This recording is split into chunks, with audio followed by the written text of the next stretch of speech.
आऊज़ुबिल्लाहिमिनश्शैतानिर्रजीम बिस्मिल्लाहिर्रहमानिर्रहीम। अस्सलाम वालेकुम वरहमतुल्लाहि वबरकातुहू। डियर स्टूडेंट्स, कैसे हैं आप? उम्मीद है खैरियत से होंगे। तो चलिए शुरू करते हैं। आज हमारा lecture number 15 M2 physics second year का, और चैप्टर नंबर 20 हमने शुरू किया हुआ है और हमने स्टडी करनी है प्रोडक्शन ऑफ एक्सरेज। कल मैंने आपको एक्सरेज की डेफिनेशन के बारे में बताया था कि जो इनर शेल एक्साइटेशंस होती हैं, यानी कि जो क्लोजली बाउंड इलेक्ट्रॉन जो न्यूक्लियस के बड़े करीब होते हैं, जब उनको लार्ज एनर्जी प्रोवाइड की जाती है तो वो इस अट्रैक्शन को तोड़कर निचले से ऊपर वाले लेवल में चले जाते हैं, और जब वो ऊपर से नीचे आते हैं तो उसके नतीजे में जो एनर्जी का डिफरेंस क्रिएट होता है वो बड़ी हाई एनर्जी का डिफरेंस होता है, और वो हाई एनर्जी का डिफरेंस जो है वो एक्स रेज की फॉर्म में एटम में से निकलता है, और ये फिनोमेना हैवी एटम्स के अंदर जो है उनको ऑब्ज़र्व करते हैं। तो आज हमने जो है प्रोडक्शन एक्स रेज की देखनी है। तो एक्स रेज जो हैं ये बेसिकली कैसे प्रोड्यूस होती हैं कि जब फास्ट मूविंग इलेक्ट्रॉन स्ट्राइक करते हैं मेटल सरफेस को तो हाई एनर्जी फोटॉन जो हैं एमिट होते हैं, जिनको हम एक्स रेज कहते हैं। ठीक है, when fast moving electrons strike the metal surface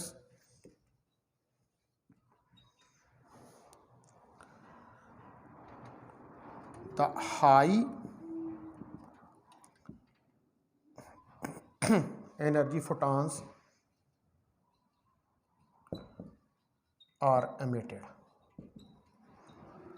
तो हाई एनर्जी फोटॉन जो एमिट होते हैं which are called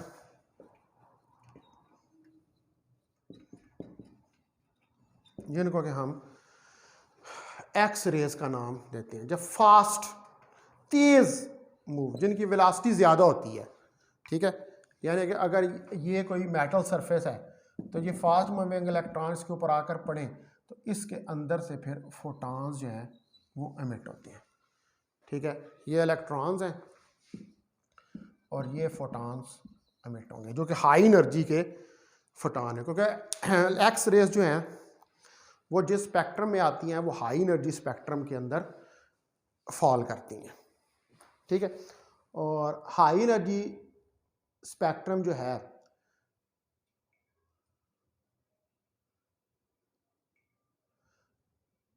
high energy spectrum यानी कि जिसकी एनर्जी और फ्रिक्वेंसी जो है वो ज़्यादा होती है। तो ये जो हाई एनर्जी के फोटॉन्स होते हैं जो किसी मेटल सरफेस पे स्ट्राइक करने के मूविंग इलेक्ट्रॉन की वजह से निकलते हैं, इनको हम एक्स रेज का नाम देते हैं। These are known as X rays. अब हमने देखना है कि ये एक्स रेज जो हैं ये किस तरह प्रोड्यूस होती हैं। तो इसके लिए पहले मैं एक ब्लॉक डायाग्राम जो है वो यहाँ पर बनाता हूँ। ठीक है, फिर उस डायाग्राम को मैं एक्सप्लेन करूँगा कि कैसे प्रोडक्शन जो है वो एक्स रेज की होती है। ठीक है, तो सबसे पहले आप देखें कि हमारे पास एक वैक्यूम ट्यूब होती है।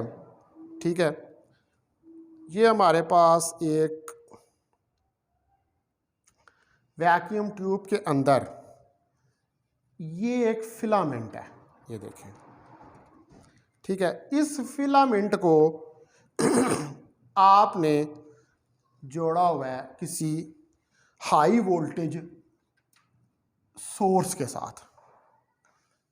ठीक है, ये किसी हाई वोल्टेज सोर्स के साथ आपने इसको जोड़ा हुआ है, और इस जगह पर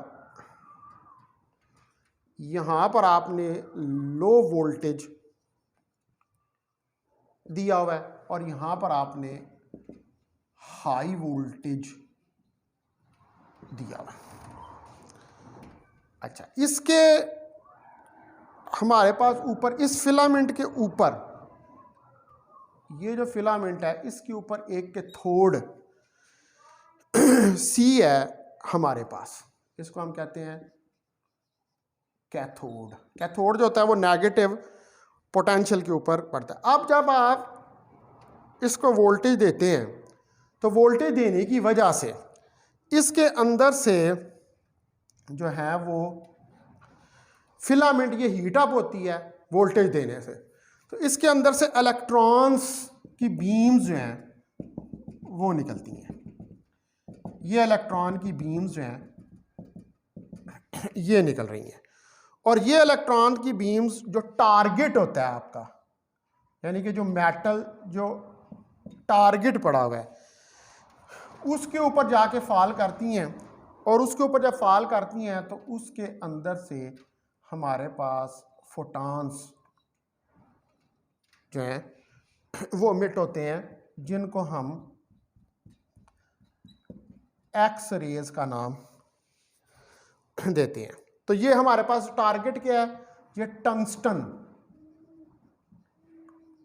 टंगस्टन की एक डिस्क है जो हमारे पास यहाँ पर पड़ी है, और इसी जगह पर हमारे पास जो है ये यहाँ पर टंगस्टन की डिस्क पड़ी हुई है।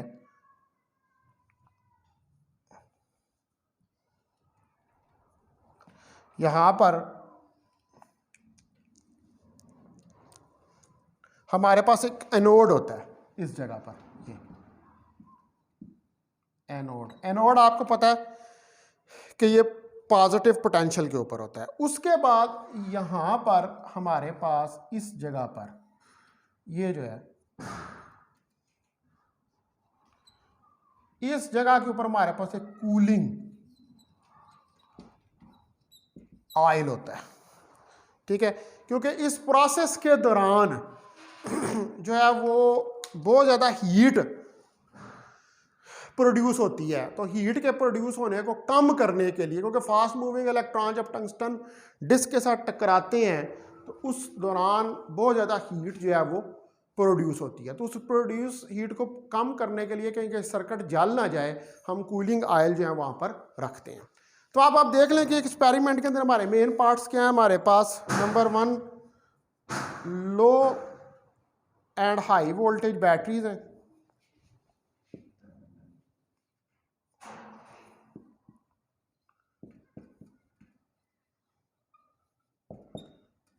ठीक है, ये एक्सपेरिमेंटल सेटअप है।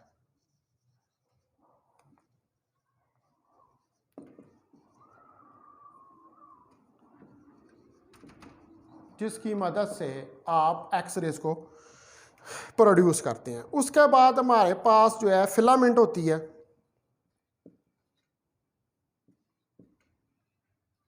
ठीक है, फिर हमारे पास होता है तीसरे नंबर पर कैथोड, ठीक है जी, फिर उसके बाद हमारे पास होता है टंगस्टन डिस्क,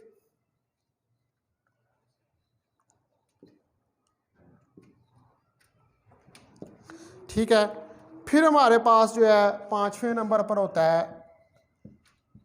एनोड, और 6ठे नंबर पर हमारे पास कूलिंग ऑयल।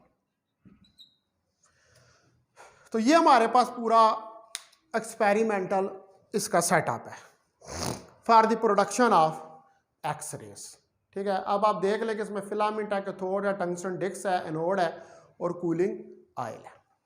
अब हमने देखना है कि ये किस तरह वर्क करता है, ठीक है। और इसमें 7वें नंबर पर हाई वैक्यूम ट्यूब, जिसके अंदर ये सारा रखा हुआ है, हाई वैक्यूम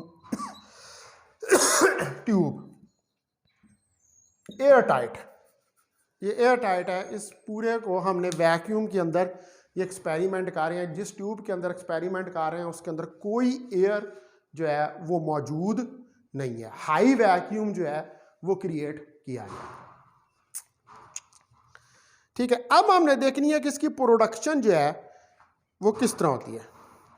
तो ये जो हाई वैक्यूम ट्यूब होती है इसको हम कहते हैं एक्स रे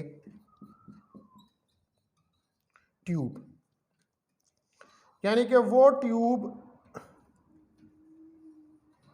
कि जिसके अंदर हम एक्स रेज जो हैं उनको प्रोड्यूस करते हैं।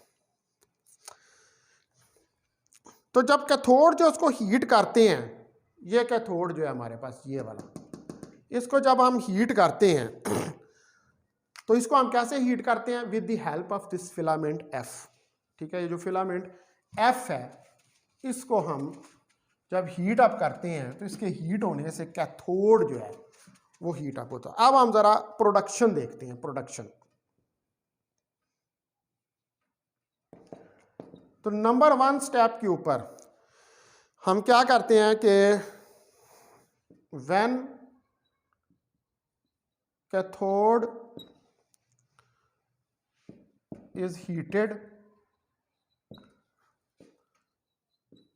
बाय फिलामेंट, तो जब कैथोड को हम हीट करते हैं बाय फिलामेंट एफ, इसको कोई एफ फिलामेंट कह दें, ठीक है, इट एमिट इलेक्ट्रॉन्स, ठीक है, it emit electrons which move towards anode T. ये जो है इसको, ये टी टारगेट को ना कहें, इसको टी एनोड को कह दें, बल्कि विच एक्सेलरेटेड, एक्सेलरेट हुआ है ना, विच एक्सेलरेटेड टूवर्ड्स एनोड टी, जो कि एनोड टी की तरफ एक्सेलरेट होंगे। ठीक है, अगर वी पोटेंशियल डिफरेंस है सी और टी के दरमियान, यानी कि ये सी और ये टी, इनके दरमियान if V is potential difference between C and T, अगर वी जो है वो पोटेंशियल डिफरेंस है सी और टी के दरमियान में, यानी कि यहाँ पर ये सी और ये टी, इसके दरमियान में ये हमारे पास पोटेंशियल डिफरेंस है, तो जो काइनेटिक एनर्जी है इलेक्ट्रॉन्स की जिससे वो टारगेट करेंगे, स्ट्राइक करेंगे टारगेट को, तो वो कितनी होगी? वो वी के बराबर जो है वो हमारे पास होगी। ठीक है, तो the kinetic energy of electrons with which they strike the target is VE। E charge on electron है और V जो है ये पोटेंशियल डिफरेंस है। सपोज करें कि ये जो फास्ट मूविंग इलेक्ट्रॉन्स हैं जिनकी एनर्जी V है, ये टारगेट जो मेड हुआ है कैडमियम का या किसी और हैवी एलिमेंट जैसे टंगस्टन भी हो सकता है, तो ये फास्ट मूविंग इलेक्ट्रॉन जो हैं ये स्ट्राइक करते हैं इस कैडमियम या टंगस्टन के टारगेट के साथ या किसी और हैवी एलिमेंट के टारगेट के साथ। तो जो क्लूजन होता है इसमें इलेक्ट्रॉन जो होते हैं इनर मोस्ट शेल के अंदर, जैसे के और एल में, वो नॉकड आउट हो जाते हैं।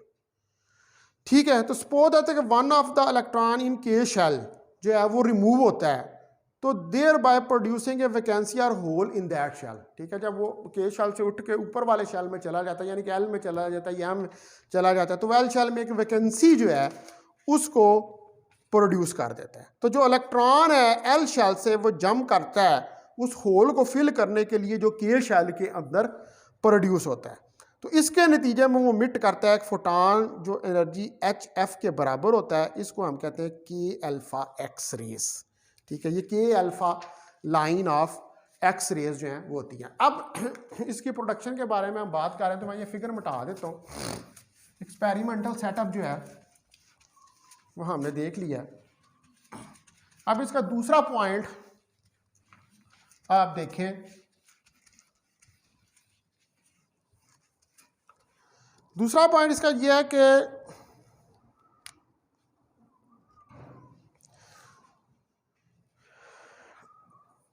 इन द क्लूजन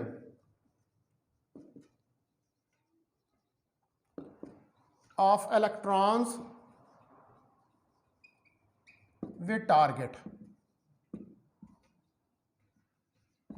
जब इलेक्ट्रॉन टारगेट के साथ क्लूजन करते हैं तो द इलेक्ट्रॉन्स इन द, तो जो इलेक्ट्रॉन्स होते हैं in the innermost shell,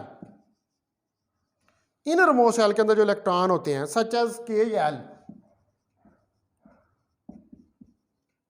या एल के अंदर, विल बी नॉक्ड आउट, वो बाहर निकल जाते हैं। कोलिजन के नतीजे में जो के या एल के अंदर इलेक्ट्रॉन शेल के अंदर होते हैं वो बाहर निकल जाते हैं, उनको एक्स्ट्रा एनर्जी मिलती है कोलिजन के नतीजे में। तो सपोज करें कि वन इलेक्ट्रॉन जो के शेल के अंदर है, suppose one electron in K shell is removed, एक इलेक्ट्रॉन जो के शेल में है वो रिमूव हो जाता है। ये देखें ना, ये न्यूक्लियस, ये के और ये एल, ये के शेल, और यहां से एक इलेक्ट्रॉन जो है वो बाहर निकलता है, रिमूव हो जाता है। ठीक है, बाय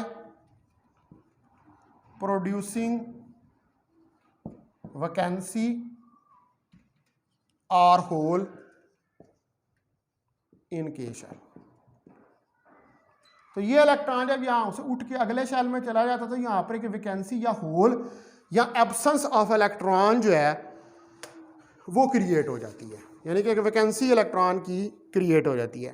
तो जो इलेक्ट्रॉन होते हैं यहां से इस एल शेल के अंदर जो इलेक्ट्रॉन होते हैं वो इलेक्ट्रॉन जो है फिर निचले शेल के अंदर आते हैं इस वैकेंसी या होल को पूरा करने के लिए। तो the electron from L shell jump to K shell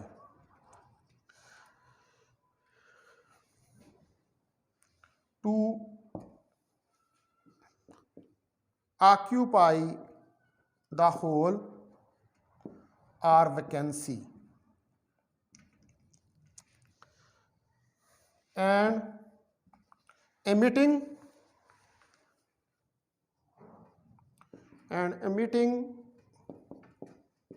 A photon. और जब ये ट्रांजिशन करता है तो इसके नतीजे में ये फोटॉन ऑफ एनर्जी एच के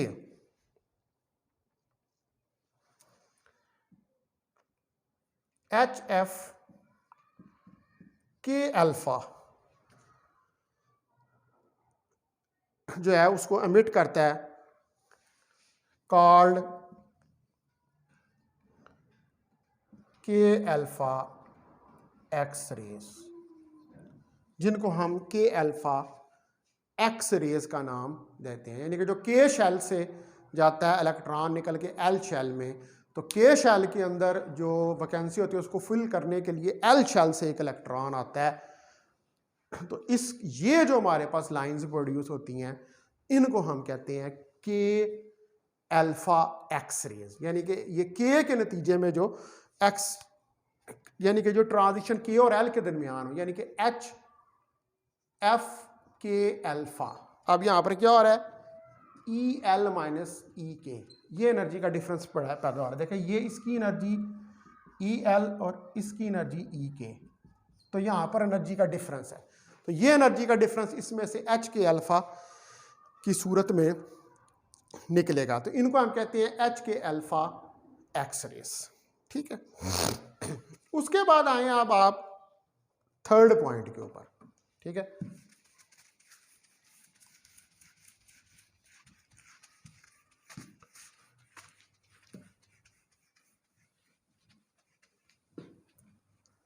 तो थर्ड पॉइंट जो है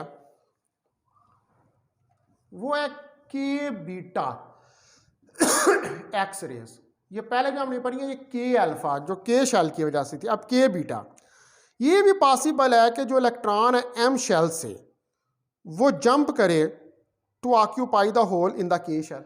ठीक है ना, एम शेल से भी तो आ सकता है। देखिए ना, ये न्यूक्लियस है, ये के शेल, ये एल शेल और ये एम शेल, ये एम, ये एल और ये के। तो इलेक्ट्रॉन यहाँ से भी जंप करके इधर आ सकता है, ये भी पॉसिबिलिटी है। It is also possible that electron jump from M shell to occupy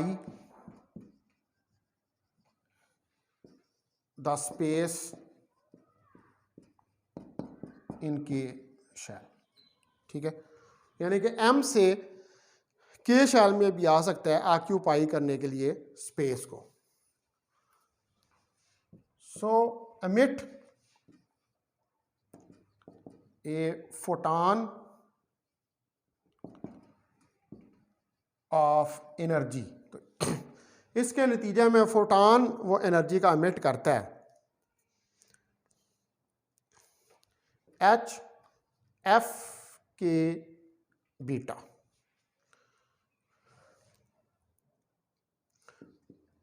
called as के बीटा एक्स रेज, जिनके हम के बीटा एक्स रेज का नाम जो है वो देते हैं। ठीक है, और इसका जो एनर्जी का डिफरेंस है H K H F K beta is equal to E M minus E K. देखिए ये एनर्जी ई के की और ये एनर्जी ई एम की।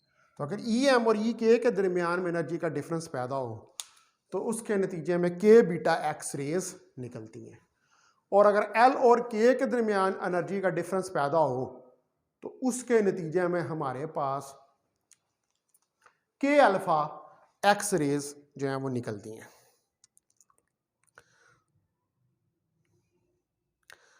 तो ये जो फोटॉन्स हैं ये किसको राइज करते हैं? ये राइज करते हैं के एक्स रेज को एंड सो ऑन। तो जो ये फोटॉन एमिटेड हैं इनकी ट्रांजिशन जो है वो इनर शेल ट्रांजिशंस होती हैं, इसलिए हम इनको कहते हैं कैरेक्टरिस्टिक एक्स रेज, क्योंकि इनकी एनर्जी डिपेंड करती हैं type of the target material, कि हम किस तरह का टारगेट मटेरियल जो है उसको यूज़ कर रहे हैं। तो जो होल क्रिएट होते हैं एल और एम शेल में, ये ऑक्यूपाइड होते हैं इलेक्ट्रॉन से from higher energy states creating more X rays. ठीक है, तो ये कैरेक्टरिस्टिक एक्स रे जो होती हैं ये अपीयर होती हैं as a discrete lines on a continuous spectrum. किसी कॉन्टीन्यूस स्पेक्ट्रम के ऊपर ये डिस्क्रीट लाइंस के तौर पर ये एक्स रेज जो हैं वो प्रोड्यूस होती हैं, क्योंकि डिफरेंट लाइंस जो हैं वो एक्स रेज की हमें मिल रही होती हैं, जैसे के अल्फ़ा, के बीटा एंड सो ऑन, इस तरह की डिफरेंट लाइंस होती हैं। तो ये कॉन्टीन्यूस स्पेक्ट्रम के ऊपर हमें लाइंस जो हैं वो मिलती हैं। तो इसका चौथा पॉइंट देखें आप,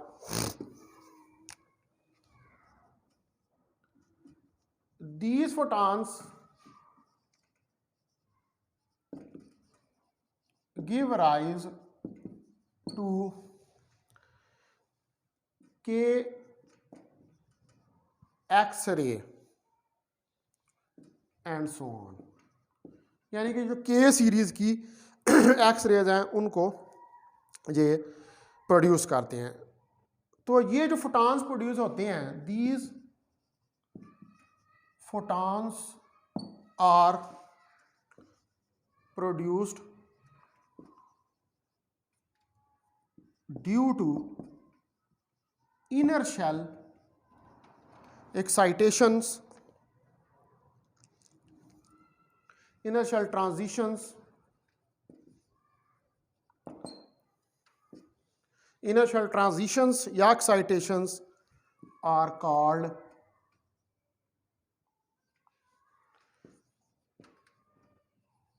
characteristics एक्स रेज। तो ये जो इनर शेल ट्रांजिशंस या एक्साइटेशंस की वजह से जो रेज प्रोड्यूस होती हैं इनको हम कहते हैं characteristic X rays. Characteristic X rays का इनको हम नाम देते हैं, क्योंकि बिकॉज देयर एनर्जीज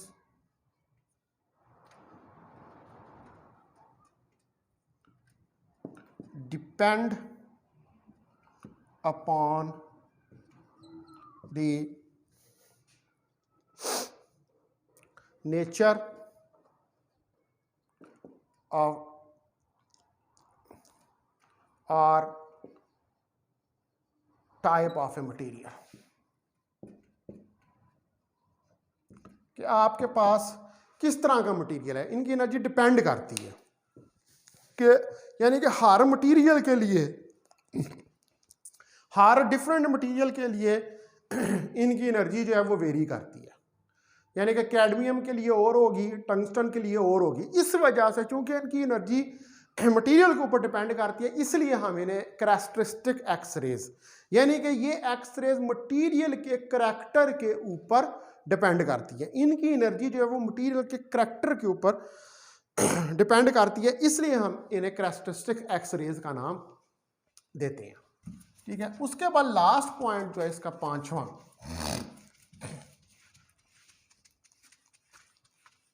वो देखें आप,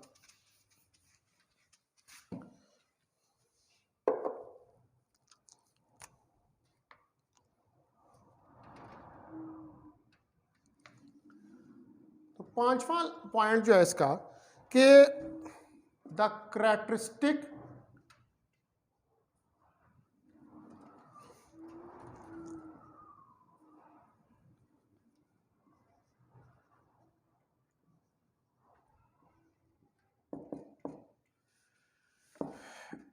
एक्स रेज जो होती हैं, ये जो करैक्टरिस्टिक्स एक्स रेज जो हमारे पास प्रोड्यूस होती हैं, अपीयर इन डिस्क्रीट लाइंस। ये डिस्क्रीट लाइंस जो हैं उनके अंदर अपीयर होती हैं, यानी कि अलग अलग लाइंस में ऑन ए कॉन्टिन्यूअस स्पेक्ट्रम।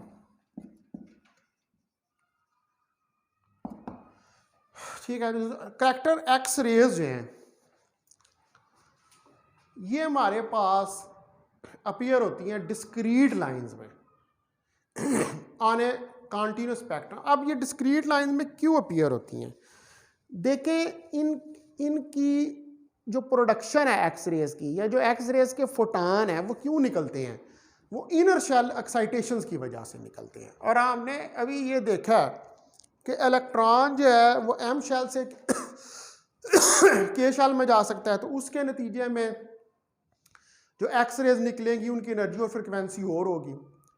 ठीक है, उसके अलावा अगर आपके पास कि एल से के में इलेक्ट्रॉन जाता है तो उसके नतीजे में जो एक्स रेज निकलेंगी उनकी एनर्जी और फ्रिक्वेंसी डिफरेंट होगी। इसलिए चूंकि हमारे पास डिफरेंट फ्रिक्वेंसी और एनर्जी की एक्स रेज जो हैं वो निकल रही हैं इनर शेल ट्रांजिशंस के नतीजे में, इसलिए हमारे पास जो स्पेक्ट्रम के अंदर लाइंस आएंगी वो एक जैसी नहीं होंगी। हर लाइन जो है वो कॉरस्पॉन्ड कर रही होगी अलहदा फ्रिक्वेंसी और वेवलेंथ को। ठीक है, हर लाइन कॉरस्पॉन्डिंग कर रही होगी अलहदा फ्रिक्वेंसी और वेवलेंथ को। इसलिए जब हम एक्स रेज का स्पेक्ट्रम जो है उसको ऑब्जर्व करते हैं तो वो स्पेक्ट्रम हमारे पास डिस्क्रीट लाइंस का होता है किसी कॉन्टिन्यूस स्पेक्ट्रम के ऊपर, यानी कि हमें डिस्क्रीट लाइंस जो हैं वो मिल रही होती हैं डिफरेंट ट्रांजिशन के नतीजे में। ठीक है, तो अब ये हमने 5 पॉइंट्स पढ़ लिए। आज हमने जो है वो डिटेल के साथ इस चीज़ को डिस्कस कर लिया है कि किस तरह एक्स रेज जो हैं वो प्रोड्यूस होती हैं। अब हमारा नेक्स्ट टास्क जो है इसके अंदर वो ये है कि कल जो है, अभी मैं लेक्चर को यहाँ पर एंड करता हूँ, तो कल जो है वो हम ये चीज़ स्टडी करेंगे कि कॉन्टिन्यूस एक्स रे स्पेक्ट्रम क्या होता है। ठीक है, उसके बाद फिर हम प्रॉपर्टीज एक्स रेज की देखेंगे और इसके जो डिसइफेक्ट्स हैं उनको हम स्टडी करके देखें। कल हम ये स्टडी करेंगे कि कॉन्टीन्यूस एक्सरे स्पेक्ट्रम जो है वो क्या होता है, जिसका मैंने अभी यहाँ पर जिक्र किया है। ठीक है, तो बहुत शुक्रिया आपका, थैंक यू वेरी मच।